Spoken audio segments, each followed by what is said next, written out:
Coach Tuesday interview. Every single week, we are here to help you be more successful using our technology, using our apps. However, what I try to do on these Tuesday interviews is interview top performing mortgage producers, interview authors, interview coaches. So every single day of the week, there is some type of live training at Mortgage Coach. Again, Tuesday is our inspirational training, and I can't think of a more inspirational coach. Every time I hear Steve Scanlon, I get fired up. He also challenges me to think differently, and today is all about change. So welcome to the call, Steve. Thanks, Dave. Great to be here. Good to have you. Well, Steve is going to try to net out something that he could talk about for 5 hours in like 18 minutes. So, Steve, I'll tell you when the clock is ticking, but he's going to do something special. I've interviewed Steve a number of times. He's talked about the lizard brain. He's talked about change. But what he's going to do in a few minutes is just going to net that out in 18 minutes, and then we're going to have a conversation. So we do want this active. You know, this is an opportunity to take notes, ask questions. We're going to have a good 30 minutes just to ask Steve questions. But before we get into your interview, Steve, I want to tee things up around last week's interview. Last week, I interviewed Catherine Pedersen and Kelly Zitlow, two super special mortgage professionals. Now, unfortunately, we had a recording challenge last week, so all of you on this call that were asking for the link on the recording, sorry, the recording didn't work. We had a technical issue. Although Kelly and Catherine were so kind, we're going to re-record that this afternoon, and that link will be up by the end of the day. So the call was all about how they have gone from being more than just loan officers and originators, trusted advisors. They're actually putting on live events, and they're even doing CE events. So, you know, they're standing up in front of large groups of realtors, and they're teaching, they're educating. Now, one of the things that we covered in that call, why it was so special, was that they really talked about how they both overcame the fear of speaking to large groups. And now both of them, you know, maybe they get a little butterflies on some groups, but they're energized, they're passionate about sharing their wisdom from stage. So, Steve, I don't know, you know, when it comes up, but at some point in your presentation, let's talk about, you know, overcoming the fear of speaking and the change of that. Sound good, brother? You bet. All right. Happy to do it. All right. So today's call, I'm going to hand it off to Steve now. It's all about turning change into a competitive weapon. So, Mr. Steve Scanlon, I am handing off the screen to you, and we are at 9 minutes, 3 seconds, and 9 minutes and 3 minutes. So your 18-minute TED Talk begins, my friend. All right. Well, thanks for having me, Dave. I'm certainly grateful for it. I wanted to start by actually asking you a question, Dave, and the question that I want to ask you, for all the people on the call, I guess it's a similar question. Because we study the brain here at REWIRE, one of the things that I want to say right out of the gate is the brain works very efficiently when it is interactive with something. I am absolutely convinced that as adults, and I'm not so convinced it's not the case for children as well, but specifically for adults, the adult human brain does not often affect change just by knowing information. That puts us at a little bit of a disadvantage in a call like this, because as you're sitting there and you're listening, you might learn something. You might learn something about the brain. You might learn something about a competitive weapon. And just because you learn something, it doesn't cause change. And so that's the reason why when I ask questions and we engage, the engagement itself activates a part of the brain that allows us to take future action. And I'm going to explain that a little bit later on. But my first question to you, Dave, would be just off the top of your head, if I said top 3 changes in mortgage banking that have happened in the last couple of years, what are the top 3 changes? Just, again, riffing with you for a second here, what are the top 3 changes that have happened in mortgage banking in the last couple of years? Wow. So a couple thoughts. First of all, Kyle Griff said, Steve is one of the best I've ever heard. So I had to get out there. Thanks, Kyle. And folks, do ask questions along the way. I'm going to answer this question, Steve, but I also want to push everybody on this call. feel free to provide your perspectives in the question section. By the way, Bill Hoyt just said compliance. So I am cheating, by the way, Steve. Another comment came in saying technology. So another one came in saying TRID. Keep it coming, guys. So I don't think I need the help. So I see three major trends. There's no doubt technology is a trend. Although let's face it, technology is a trend in society. I mean, when you look at the most valuable companies, you know, in terms of market cap, Apple, Facebook, Google, Amazon, and then you look at companies like Uber that came out of nowhere. You know, technology is changing the mortgage industry, and technology is changing, you know, society. So that's one, obviously. I think, you know, I've seen a big shift towards teams. You know, you're seeing more and more teams in the mortgage space, and I think what you're seeing is just specialization. You know, people are realizing, and they're getting smart, that, you know, hey, if we're really super effective and we want to deliver a great experience to a family, you know, different people can, you know, provide different best practices. So just call it teams. You know, everybody keeps jumping on technology, compliance, TRID, Dodd-Frank. Okay, I'm gonna bandwagon my number three and just say compliance has really shifted. But I do want to put a caveat. When I think of compliance and I think of us as originators, I think of it just a lot of pressure to do things right, to do things with a new level of precision. So those are my three, Steve. All right. Well, those are awesome. And I don't, you know, there wasn't a right answer, you know, but if you're sitting there listening, one of the things that I would have you do is just what are your top three? What are your top five as you go through those? And then the other question I would ask, and Dave, we don't have to interplay on this, just people be thinking about this as I go here. How have you handled those changes? How have you handled those changes? If you look back over the last couple of years, how have you perceived your general mindset and perspective to have handled those changes? And again, we may look back and go, I did it pretty good, I didn't do it good. Here's what I can tell you, Dave, you and I have been in a lot of the same workshops over the last couple of years, and I can't tell you how many things that I've been to, that I've spoken at, where I've come in the last couple of years and just people talk about TRID or, you know, whatever the new disclosures are and all this stuff, and how hard it is, how hard it is, how hard it is. Now, I will say that the technology side, I don't want to downplay that one, because I do think that one was fairly intricate, to say the least, and it still is.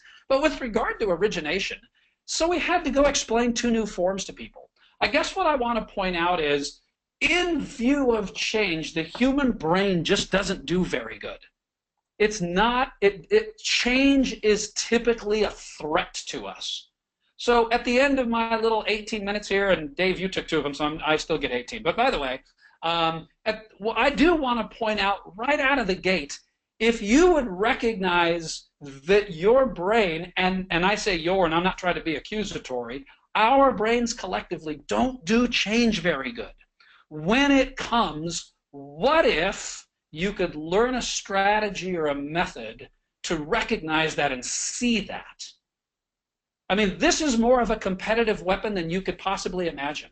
How much time and energy and effort did we spend over the last really 2 or 3 years, ever since Dodd-Frank and TRID, how much time and energy and effort do we spend telling other people how difficult the industry is and expecting it? And it's unbelievable.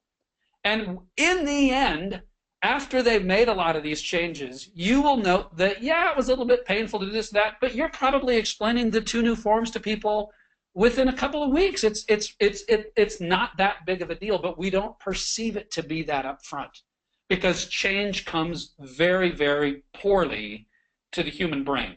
So the first competitive weapon, it's not the first, but one that I'd have you think about is, what if you could learn to think of change differently? And that's what my TED Talk is really about. So as I get into that, I want to just talk about, I really want to talk about New Year's resolutions. I was with a group of people. I was in front of, I don't know, it was probably a group of 500 people recently. Maybe some of those folks are on the call. And I asked this group of 500 people, how many people had a New Year's resolution?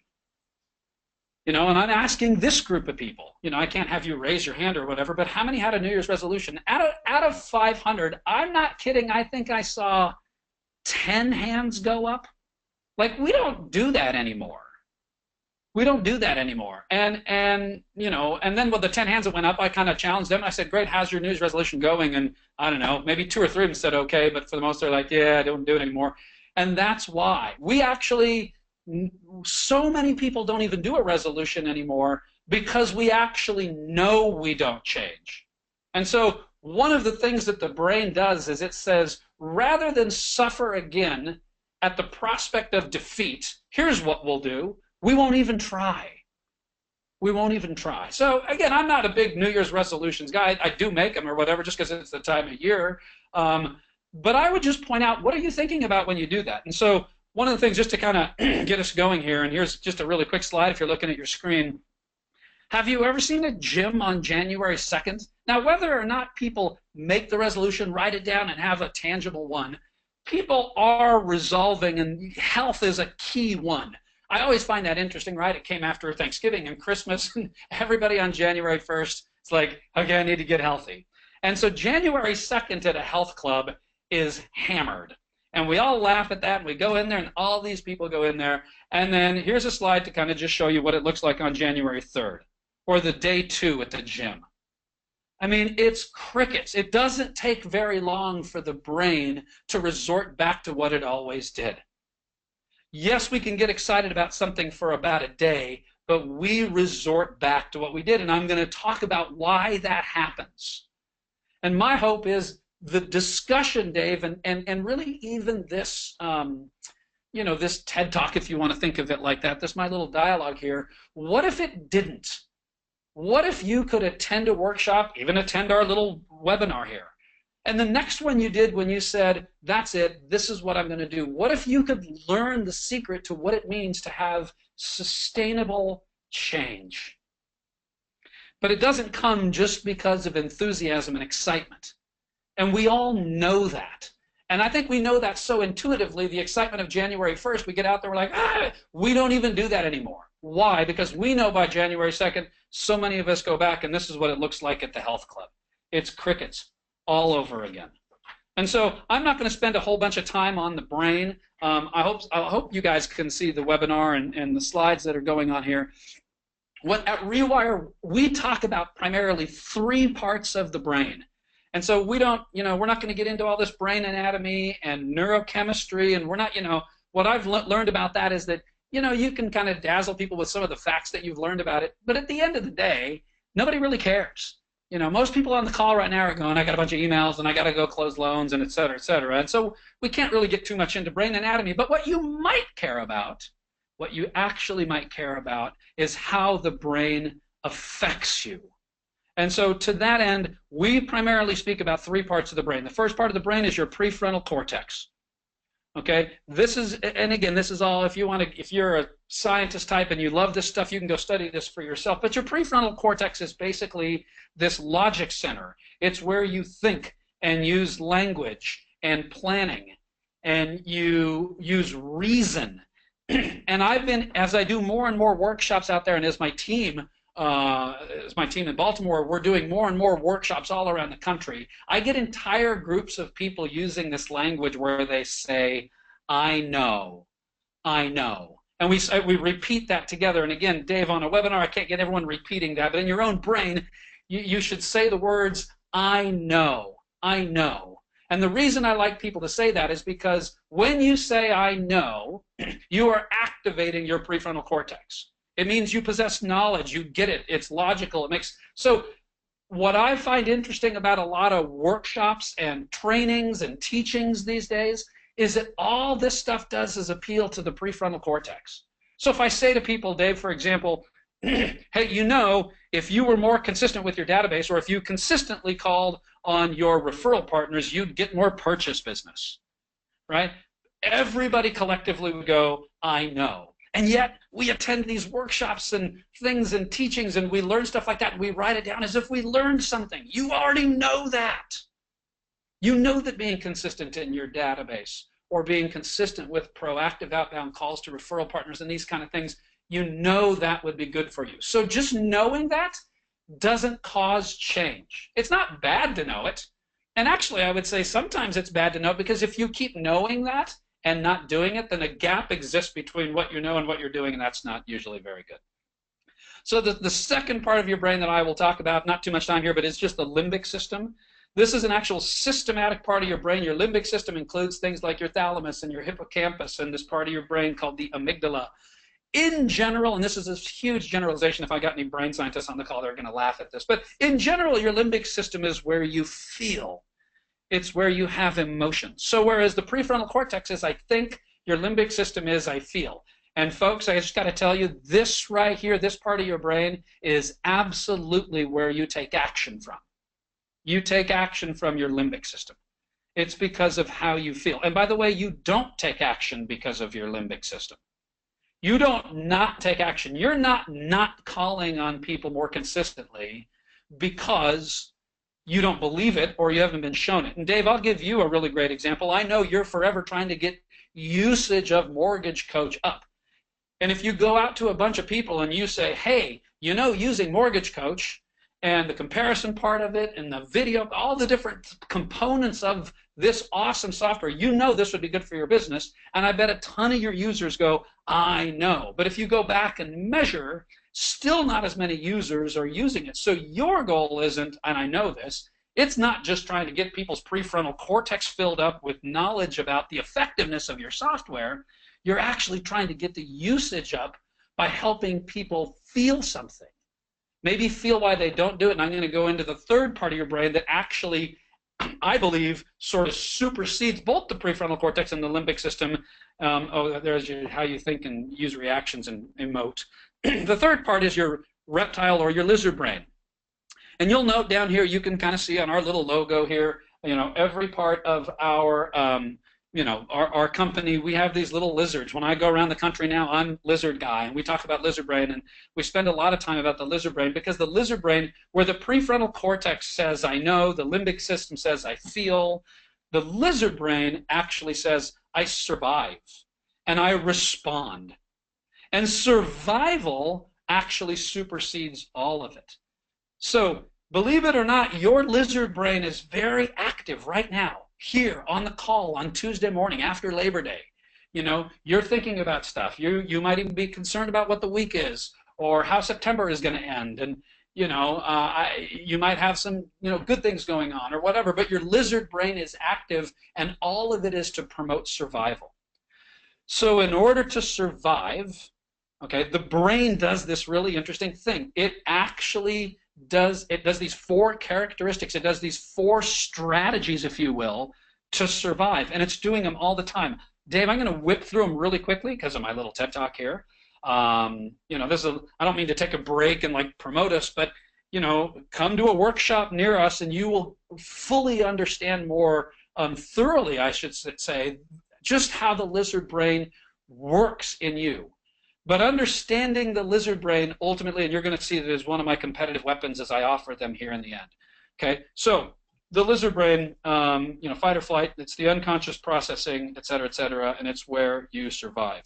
So the first thing that the lizard brain does, and I know probably there are people on the call that have been to our workshops and they know this, but it bears repeating, because by the way, even if you learn about the lizard brain, just learning about the lizard brain doesn't mean you can still the lizard brain. We still have to be active in learning to quiet it.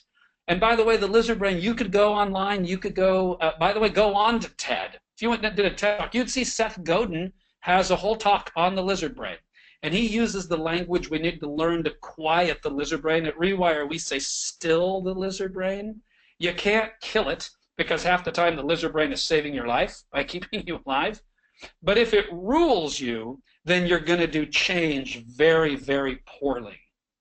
And to do change poorly in this industry is crushing. And to do change well becomes ultimately a competitive weapon. So the first thing your brain looks for is it looks for familiarity. We like familiar things. If you ever go to any meeting consistently, it could be a PTA meeting, it could be a church service, you'll note that you'll go sit in about the same spot all the time. We do that because the brain likes familiarity. We like familiar things. And so one way to begin to still the lizard brain, and this is something that we teach in our workshops, but one way to begin to really still this is start doing some things in your life that are actually unfamiliar to you, and start small. Very often I invite people to drive a different way to work. If you're going to go work, drive a different direction. It's so funny when I make that recommendation to large groups of people, I literally watch some people and sometimes audibly hear people scream, "No way!" As if I would never do that. I love my little way to work. Here's the problem. If we don't subject ourselves to little tiny changes, make us unfamiliar, then the big changes, like TRID and different things, come at us because they're unfamiliar. They kill us. So practicing on little ones ends up being a skill. So anyway, the first thing the lizard brain does is it looks for familiarity. The second thing the lizard brain does is it looks to be right. Again, don't have all the time in the world to develop this one. Many of you all have heard the story I tell about a good friend of mine who, basically escalated his whole marriage over a jar of mustard because he had to be right. But the thing is, we all do this. The lizard brain has to be right. In any given moment, I want you to know, everybody on the call, you're right. You're right. You think you're right about everything you think. Now, if you give the prefrontal cortex even just a couple of minutes, it knows it's not always right. You could think, "Ooh, I shouldn't have said that. I shouldn't have done that." But in the very moment, we know we're right. One thing I always want to point out, particularly in this field, so here's an example. Let's say today you're going to get a condition sheet back, some steps back from an underwriter. And you see one condition, and you're sitting there going, "I know that's wrong. I know that's wrong." There are many of us, and you can just feel the lizard brain here, okay? There are people who will take up a fight, and we will fight for a week against an underwriter. We'll send out emails. We're going to fight for a week rather than take the 20 minutes to just go get the condition. We'd rather be right sometimes than be paid. And this is the lizard brain. So all I'm trying to show here, and again, I'm not trying to exonerate all underwriters and saying they're always right. It's not the point. The point would be, what would happen to your work?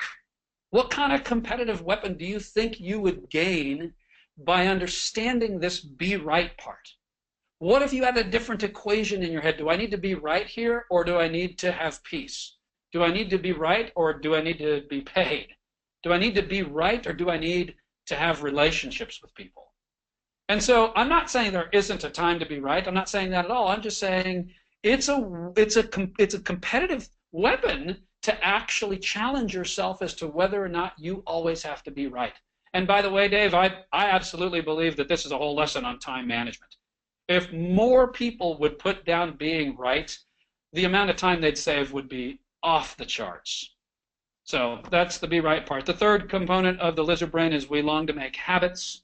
Again, our whole retreat this year, we have a 2-day retreat down in San Diego here in 2 or 3 weeks, and the whole retreat is focusing on the habituation part of the lizard brain. How do we make habits? Good habits, bad habits. Just know this: our habits are done by the brain on purpose to promote survival, because habits are about the easiest thing your brain can do. From a neurochemical perspective, a habit is basically a neurotransmitter that goes between your prefrontal cortex and your limbic system, and it goes back and forth so many times the brain doesn't need to dedicate any focus or energy there. It just goes. That's why the brain longs to make habits. And the funny thing is, to the lizard brain, it doesn't matter if they're good or bad, as long as they're habits, and it doesn't need to think. And so getting new habits and actually effectively eradicating old ones, if you can think of it like that, that's why Charles Duhigg and all these people have written all these books on it, because we're learning more and more about actually how to go about doing that. But just know that the brain does long to make habits, and getting out of habits, as it turns out, it's not nearly as easy as people think. But we can talk more about that a little bit later on. But it is the third characteristic. The lizard brain does long to make habits. And then the fourth part of the lizard brain is control. The brain longs to be in control. And so I won't even develop that one out too much. Those are the 4 characteristics. So just think about that from a mortgage perspective. Those 4 characteristics: familiarity, being right, habituation, control. All 4 in the last 3 or 4 or 5 years in mortgage banking have been attacked at once. This is why studying the lizard brain, knowing more about your own lizard brain is a competitive weapon, because if you could learn to still it, then you can be in this industry not being affected by everybody else who doesn't like to change and has all the familiarity. So I'm going to just give you three. Dave, we kind of went over a little bit, and I'll just be done here in just a couple minutes. I'm going to give you really 3 or 4 tangible competitive weapons, because I guess we should be tangible at some level. The first competitive weapon would be recognize that simply knowing, from a prefrontal cortex perspective, doesn't change you.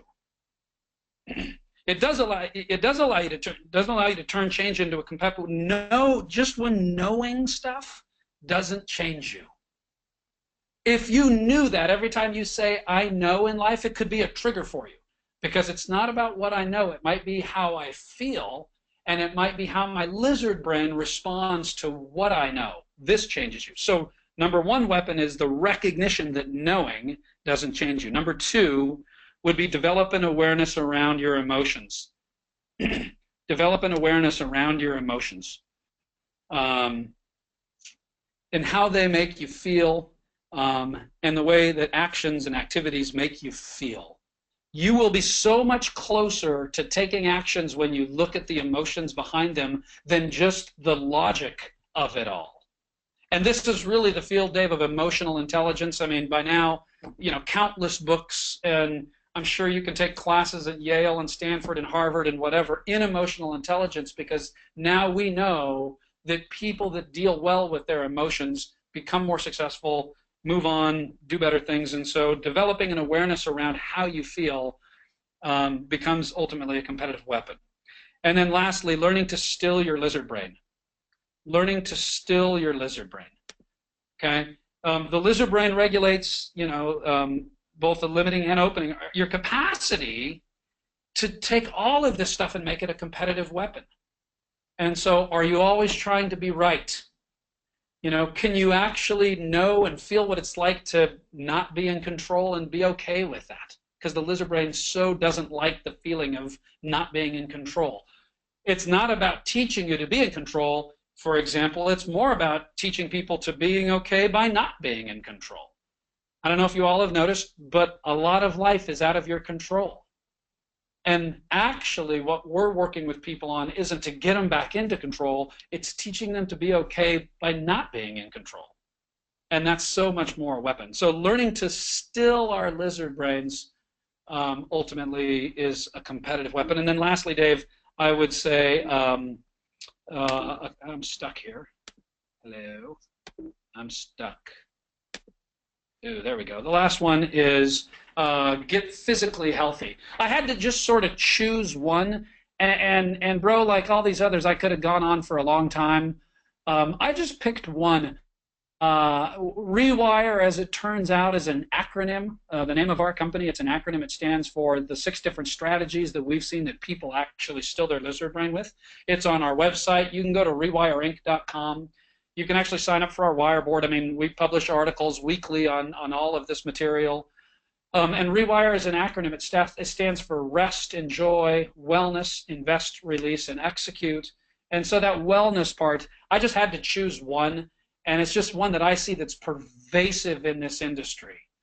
Now, you're not going to just see a slide by this. You're not going to see a slide in a webinar like this and all of a sudden go, oh, he's right, I should go get healthy. You already knew this. What I might want to point out, though, is as we've studied the physiology of the brain, nothing could possibly be more damaging to the lizard brain than inactivity and a lack of physical health. And I just see people time and time again in the workshops I do. I'm asking people to raise their hands about how many people know they need to exercise more, and it's upwards of whatever, 80, 90%. And most people go, if I just had the time. And there's time becomes this big cosmic thing about why we're not eating well and doing nutrition right. Also, if you eat well and do nutrition right, if you do nutrition right and you work out, you can rest better. And these are strategies to stilling the lizard brain. But if you're one of those people, it's like, yeah, I just don't have time for that. I got to tell you, you're missing some neurochemistry. I often show this quick little video clip by Dr. John Arden. You can look him up, A-R-D-E-N. He's a big doctor that does work in the neuroscience field. I think he lives in Sacramento. And he does this little 50-second, clip on his website. You go look him up. Look at this 50-second clip, and he's like, you know how to change your neurochemistry almost immediately, how you can get norepinephrine, dopamine, and serotonin lifted immediately is get up and have a brisk walk. What if you walked around your building? What if you even drank a little more water? Do something to get better at your physical health. Again, I'm not going to harp on it too much, but if I could do one thing, it would be change the physical health of this industry as it pertains to changing our brains. So there you go. Dave, that's it. That's my talk, basically. I mean, we do have our REWIRE retreat that we are focusing this year on growing and cultivating habits that transform. And so, I don't know. There you go. That's my TED Talk, and I'm open for you, Dave, or anybody else to throw any questions out. All right, guys. So let's, first of all, let's get questions going. We have a full 30 minutes, and I've got some ideas, some change that we'd like to make. I would welcome everybody on this call to do the same. Steve did mention his REWIRE retreat. I want to urge everybody to check that out. I put a link to both the website, to REWIRE, and I put a link to the event. So check out the video. They've got a really nice, about 2-minute video talking about about this event, some testimonials from, I'd have to say, some mortgage coaches. So it's good to see a lot of friends have attended your event. And Steve, I have it on my bucket list to go. I'm not sure I'm going to be able to make it this year, but folks, make sure you check out the REWIRE event. So let's see what kind of questions we have coming in. I do see number 4, Megan. What was number 4 again? So Megan, number 4, just as a reminder to you, Megan, is get physically healthy. And we'll talk about that more in a minute. So Steve, I want to set the table on some change that I would love to see within the mortgage coach community. And I also have a quick little video to go through myself. But everybody on this call, if you have a goal to speak to large groups and overcome any challenges you've had doing that, or let's say you're not afraid to speak to large groups, but you want to become better at it. You want to have more influence at it. You want to make more impact. We're going to talk about that. Also, I want to talk, Steve, and I really want to key up our Q&A around how are you leveraging technology better than 3 months ago. So I want everybody on this call, how are you doing? And think about 3 years ago. Now, most people, let's face it, we live in a world of just technology is everywhere. Steve, can you see the video that I'm playing right now? Is it coming across on your end? No, I think I still have my screen up, but I can probably do that. Yeah, I can see it now, yeah. Okay, good. So most people, when they think of, yeah, I'm using technology better, this is what it looks like. Technology is everywhere. We've got our mobile phone with us anywhere and everywhere. And by the way, myself included, one of the things I am just tremendously working on myself right now is disconnecting from the alerts, the messages. And let's face it, in the mortgage industry, our job is to solve problems and communicate with people. So, it's easy to get pinged. It's easy to be responsive. It's easy to confuse busyness with productivity. So I want everybody to think about how are you leveraging technology better? Now, again, everybody on this call, you all have mortgage coach. Are you, when a family is getting into mortgage debt, are you delivering that with graphs and charts? Are you doing that in a better, more strategic way? I know many of you are. I could just look at the names of folks that are on this call, but everybody on this call has an opportunity to be more strategic around how you're leveraging technology. And again, the other central theme is, change around speaking to large groups. So, by the way, I don't see any questions on any other things that you guys would like to create change around. Please, I am monitoring what you guys are asking for. So if something does come up, I'll bring it into the conversation. So Steve, let's tackle this one first, just around using technology strategically. What percentage of your clients do you think are let's just call it a really well-balanced relationship with how they're using technology? What are your thoughts on that? So let me make sure I understand the question. What percentage of my, did you say what percentage of my clients are well balanced? Well, you lost me right Yeah. there. I mean, Well, we're focusing on technology, and one of the things I want to drive, and you asked me, biggest change in our industry, and it's, compliance, doing things right. Technology is changing the world, and let's face it, both as mortgage professionals and as individuals, I think we're doing okay, but we're not doing so good. So maybe I just gave you a trick question because I expected you to say most people aren't. But what do you think? What percentage? How do you think your clients are well, leveraging technology? again, I don't mean to be, I guess I don't mean to be overly myopic, so to speak, of my own material, but I think what's happened very quickly is that we all have habits. And there's so much new technology that ultimately, I think people have habits and they get into old habits. And then when something really good comes along that can be fruitful and useful, you effectively have to come against this part of your lizard brain that already has established habits. And so, Dave, I think that's the discernment that people need to use when you get a software like yours that is very helpful and whatever. I ultimately think the challenge is how do you get people to see some of their habituation on what they've done and and where they want to go and what they want to use. But coming against our own habits is very, very difficult. And so, I've seen people. A lot of us we've already got established habits with regard to all of our technology, and therefore creating new habits is very difficult.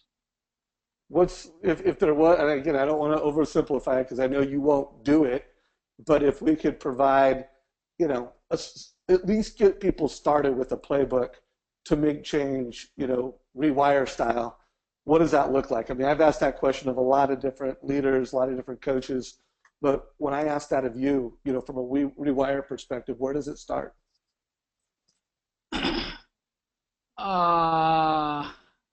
were going to throw me some curveballs. Yeah, right. I'm trying to make, I'm trying to make it relevant for the call. Where does it start? Since we didn't prep for this, I'm just going to ad hoc this, and I'm going to say I think it starts. Well, I guess it always starts in the prefrontal cortex. You have to be knowledgeable. You have to gain knowledge about something, but we don't change from there. I think it starts with our willingness. So I'm going to do something. Can I be radical on your call? Let's get radical, man. Yeah, you ready? I'm I ready. think it starts with. I think it starts with the willingness to suffer. I think it starts with some willingness to sacrifice. And the reason that's radical is because that message, it doesn't sell very well, right? I think what sells to this culture is, come on, give me 3 simple steps, or give me a pill, or give me this, or whatever. And the truth is, the reason so much of our authentic, sustainable change, and the reason still that January 3rd at a health club is empty again, is because we don't live in a culture that embraces the idea of sacrifice so well. So it might not feel like the kind of sacrifice, and so I'm not asking people to, suffer physically. Although if you're going to make a change, and let's say the people on the call are going, okay, that's it. I know I need to use Mortgage Coach, and I'm going to do this. If you started to use the software effectively, well, day one is just like the health club. It's really, really great, but the brain will go back to what you were always doing. In order to keep going on a path that you like, you actually physiologically probably need to feel some element of pain. And that pain is leaving behind the habits that you had before. That's painful. They said nobody likes to share that, right? What book are people going to buy that says, hey, struggle and suffer? Who buys that book? Yeah, no, nobody Right? buys We that buy book. books on 3 simple steps to making $1 million. We want that. We want ease, and I point this out in our workshop all the time. I laugh about the fact that in our culture we do 6-minute abs, right? We've taken something like physical exercise, like it's just easy. If you do this and this and this in 6 minutes, you'll have 6-pack abs. No, you won't. You won't. But we like the ease.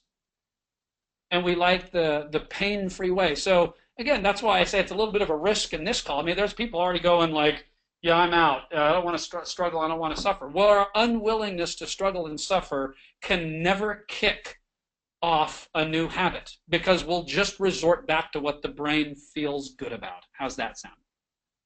All right, that makes sense. It makes sense. Well, let's bring it to a mortgage coach perspective. And again, folks, I've seen a couple of you post some great questions. Steve, I do have some questions that have come in, so I'm going to do that. But I do want to follow it with a mortgage coach because, you know, when it comes to the total cost analysis and the way that loan officers are currently quoting rates, you know, they've got it down. You know, whether they're sending out emails, whether they're sending out a fee worksheet, you know, it's a simple and easy thing.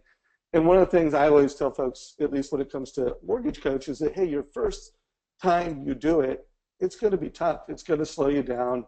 You know, depending on your keyboard skills, you know, might take you 10 minutes, might take you 20 minutes. If you have great keyboard skills, you might do it faster, but it is painful.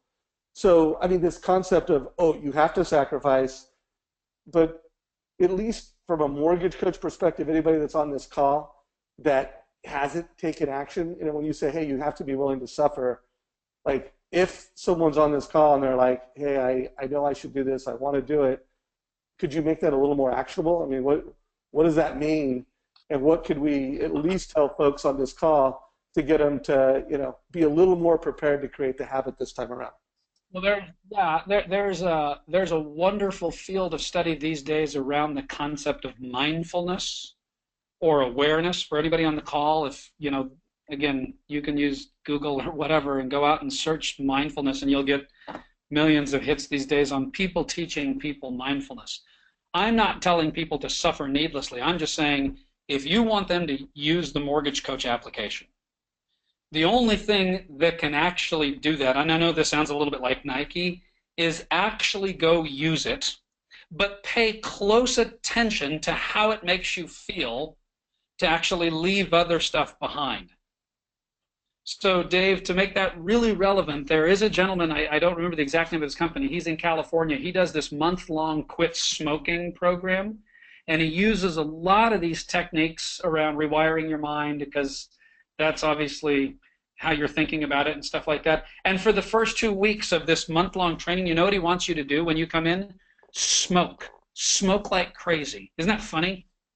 But he's teaching you to understand how you're feeling where you do it, because most of these habits that we have are so autocratic we've stopped asking how it makes us feel. He wants you to be very in tune with how you feel. So if you went and just used the mortgage coach application, you did the total cost analysis, let's say you did that with excellence for 2 or 3 days, you're going to feel, yeah, on the one side it's good because you're going to be helping people.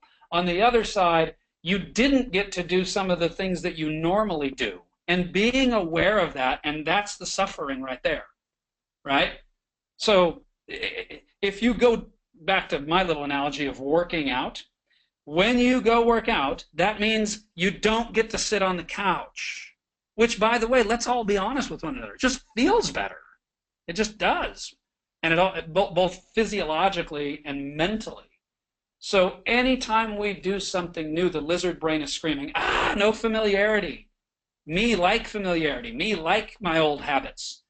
And so practice knowing your lizard brain. That's what this was about. What if we could teach people to really know their lizard brain? You could make some amazing changes. Dave, I've told you this 100 times. I'm convinced that I could help you increase usage, not just knowledge. And I know you know that, and you and I have talked about that, but because you don't just have a cool program that's going to know, it actually helps people. But pointing that out, if people refuse to break old habits, only goes so far.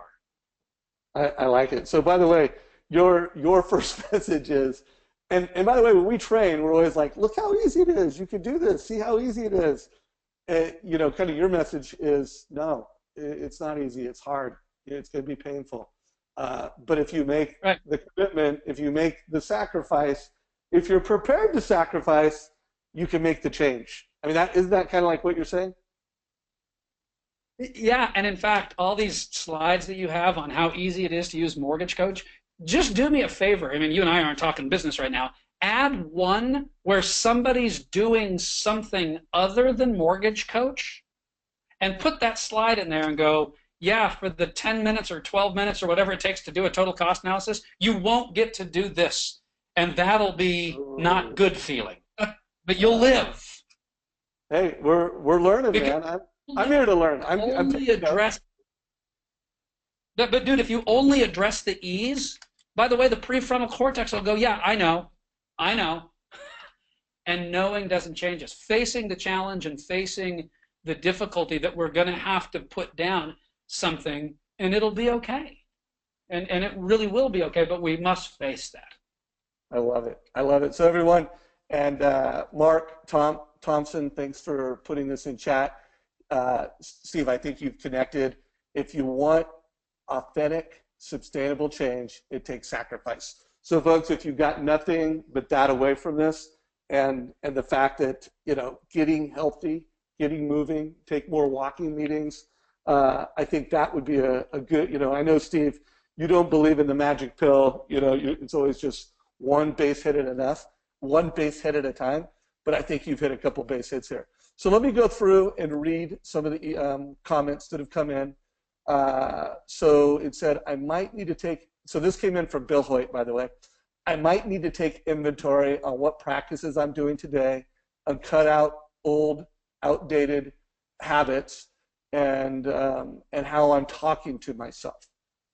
So I think, I don't know if that was so much of a question or just, Bill kind of making a middle note here, but any comments about that and the concept that he said, how I'm talking to myself? Well, that level of awareness is awesome.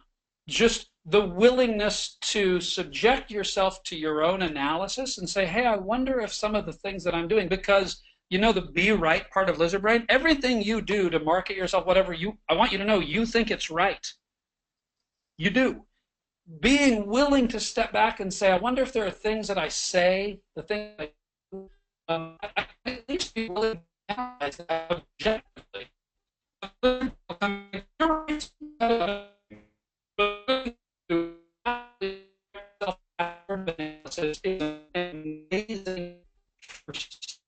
Hey, Steve, by the way, you're coming in. Marcy, could you jump in real quick? Is Steve garbled or is it just me? Marcy? Hi, Steve. You are coming in garbled. Hey, Steve, there's something happened on your end, by the way. Try to talk one more time, and if it doesn't work, we're going to have you call in, Steve. Hey, Steve, time for you to call in. By the way, Marcy, if you could try to message Steve. Hey, Steve? Yo. Could you call in? Something happened on your end. You have the phone number. I'm now. Okay, you sound good now. Yeah, I got a little thing that said I was disconnected, and now I'm connected. Okay, good. So anyway, I don't know how much of that you've heard, but I think stress is a habit. And so anyway, I wanted to address Bill's thing. I think that's wonderful. I think that's amazing cognition, and so please keep running with that. Love it. So I got another comment here from Jim. Jim said, I heard a REWIRE presentation earlier this year and loved it. Coincidentally, I'm starting to listen to the ebook Think and Grow Rich by Napoleon Hill. There's a lot of overlap, helping me reinforce what it takes to make positive change in your life. So that was a comment. Anything you want to speak to that, Steve? Well, I'm a fan of Napoleon Hill, so just the analogy alone is an honor. Yeah, I agree. I mean, I think being positive is it's not the only thing, I think, but it's a two-sided coin. Thinking positively is good. I think we also have to be aware of again, our willingness to struggle and suffer. I think that's another part of the same coin. Thank you for the reminder on that. So Renata just has a question, and you've probably heard this one, Steve. But do you believe there is a set time frame to form new habits? You hear 30 days, 60 days. Does it depend on other factors? And what thoughts do you have, Steve? What's really interesting is lots of books written on that, and who am I to say You know, the guy that wrote 21 Days to Break a Habit. I mean, I've read those books and they're very, very good. I think what's interesting is that technically and very physiologically, you can't technically break a habit. Once you have a neural pathway that goes between your prefrontal cortex and your limbic system, back and forth, which is the making of a habit, you'll likely have that until the day you're dead. So what's really interesting is it's not so much about breaking habits as it is starting new ones. You technically can't break old habits. You start new ones. And so what most scientists are talking about when they come up with a time frame like 30 days or 45 days, I have a full-time researcher and developer on staff. His name is Steve Scanlon. A couple of years back, I asked him to find as many studies as he could. He found 18 different longitudinal studies on all these scientists, and they said this amount of time, that amount of time. And I said, add up all the days that they say as scientists that cause change, add it up and divide by 18 and give me a number. And he came up with 53.24. So we have a little laugh around here at REWIRE because our number is 53.24. Not because there's any science in it, other than just a little math behind it. Here's what I want to point out that's really, really relevant to that. You remember my slide, and you could go back to this if you wanted to, Dave. Remember my slide on day 2 at the health club? What's really relevant isn't does it take 21 days or 40 days or 60 days. What's really relevant is can you make it past day 3 or day 2? And what I've been sharing with people, this is both from a scientific perspective, but also an experiential perspective, and maybe even a personal perspective. I try to say, here's this, I'm going to give you scientific jargon here. Ready? Day 2 sucks. I know that I shouldn't say that out loud or whatever, and I'm not trying to, that's not that scientific. But you see, the brain after day 1, you're just excited, and your limbic system is like really emotional, and your prefrontal cortex is thinking, but you have no connection. Day 2, the lizard brain will go, yeah, let's go do familiarity. We liked old habits. They were so easy. And so that's what you have to come against. And so irrespective of whether it takes 40 days, 21 days, here's what I know. I think we as a culture need to focus on day 2 and day 3. Get past that. Struggle, suffered. And I'm not going to say day 4 is easy, but it becomes incremental. Anything you're going to do becomes incrementally easier in day 4, 5, 6. It becomes incrementally easier until the neural connectivity happens between your prefrontal cortex and your limbic system. And that, by the way, is what scientists are talking about, is how long does it take neurons to regenerate in those parts of our brain and then make a connection. And that's where they come up with 21 or 40 days. But like I said, it doesn't matter the number. I think most of us just need to make sure that we have enough wherewithal in us to make it past day 3 and day 4. How's that? Or 2. Love it, love it. And so for reminders for everyone, the 4 characteristics are of the lizard brain: familiarity, habits, being right, and control. And the 4 weapons, I'm not going to read these out loud, but I'm going to flash it as we get towards the closing of this call. So Steve, let's go for about another 5 minutes here. I got a comment here from Jonathan. It's not what you know, but what you do with what you know. Knowledge is power if put to work. So I think that's a kind of a reminder from Jonathan. Bill Hoyt jumped in and said, the Olympians had to suffer and sacrifice. So folks, if you do have questions, submit them as we get towards the tail end. Anything you want to pile on to what Jonathan and Bill had to say here? Yeah.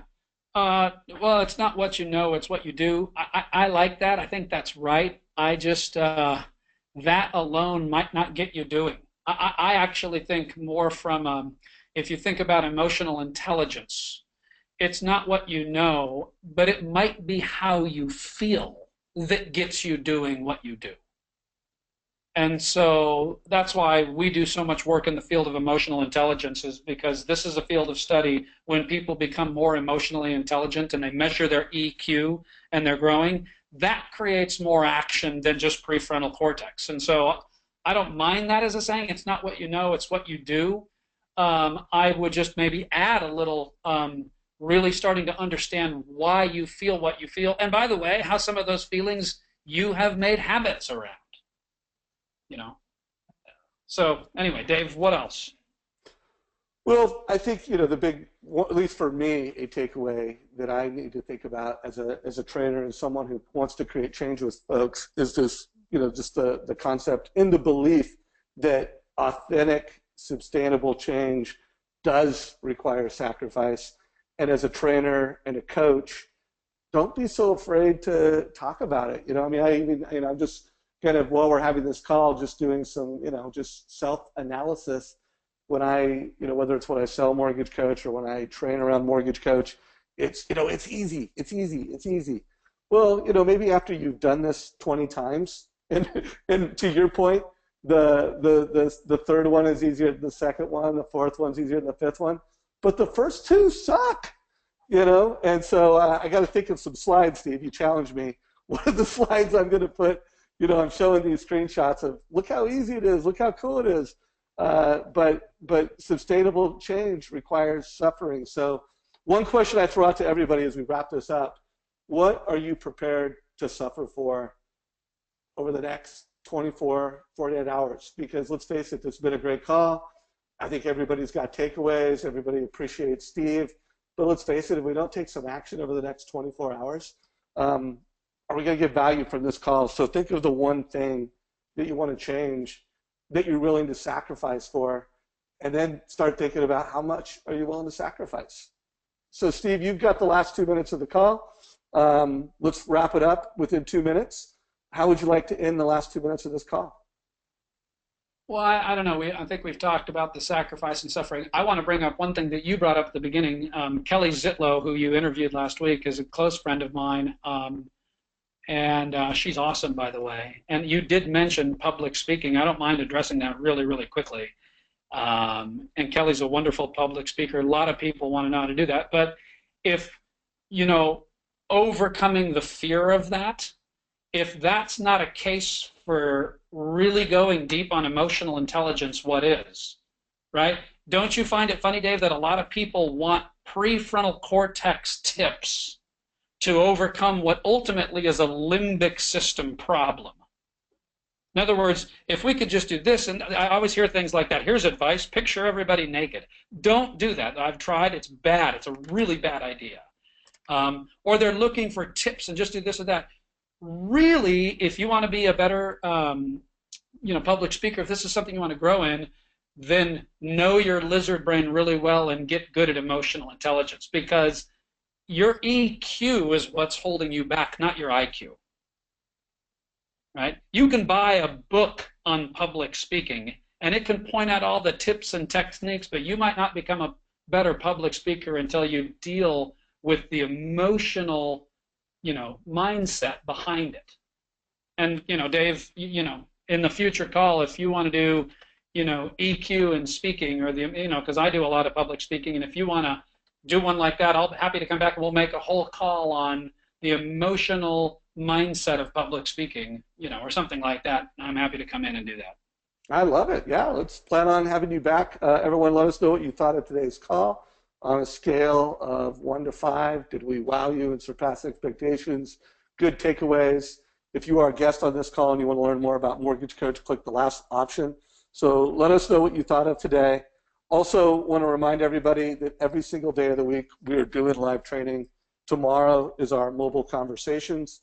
Also, I'm going to be interviewing Darren Hardy tomorrow at 10 o'clock Pacific. So if you haven't already signed up for that, make sure you do. And as we wrap up this call, I want to make sure folks really connect with REWIRE. Steve Scanlon is someone very special in our industry. Everybody that knows this man just has immense respect for him. So make sure you check out his website. At a minimum, get on his mailing list.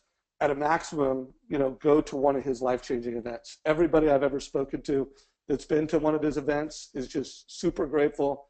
Super special guy. So Steve, thanks for making time to come here and add value. I much appreciate it, brother. Thanks, Dave. I'm humbled by your words and very grateful. Thank you guys very much. Go have a great day. Take care, everybody. All right. Peace. Thanks.